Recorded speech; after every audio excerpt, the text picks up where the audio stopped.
അമ്മയല്ല വിളിക്കണു. എന്താണെന്നാ ഈ വീട്ടിലിരിക്കണ എന്നെന്തിനാ വിളിക്കണെന്നാ അമ്മ? എന്തായാലും എടുത്തു നോക്കിയേക്കാം. ഹലോ, എന്താ അമ്മേ? എടാ, ഈ വീട്ടിൽ വെച്ചിരുന്ന പൈസ നീ കണ്ടാ? നീ എടുത്താ പൈസ? ആ മേശയുടെ മുകളിൽ വെച്ചിരുന്ന കാശമോ? അതെ, ആ പൈസ തന്നെ. 25,000 രൂപയാണോ അമ്മേ? ഞാൻ കണ്ടില്ലമ്മേ, ഞാൻ എടുത്തില്ലത്. എടാ, എനിക്കറിയാം നീയാണ് ആ പൈസ എടുത്തേന്ന്. എനിക്കറിയാം. നീ എന്നെ മുടിപ്പിക്കോ? ഞാൻ കണ്ടില്ലമ്മേ, ഞാൻ എടുത്തില്ലത്.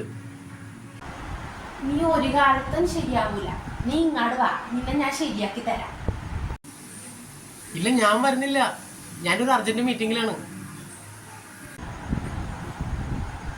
അവൻ്റെ ഒരു അർജന്റ് മീറ്റിംഗ്. അവന് നിങ്ങളുടെ വരട്ടെ, അവന് ഞാൻ ശരിയാക്കും.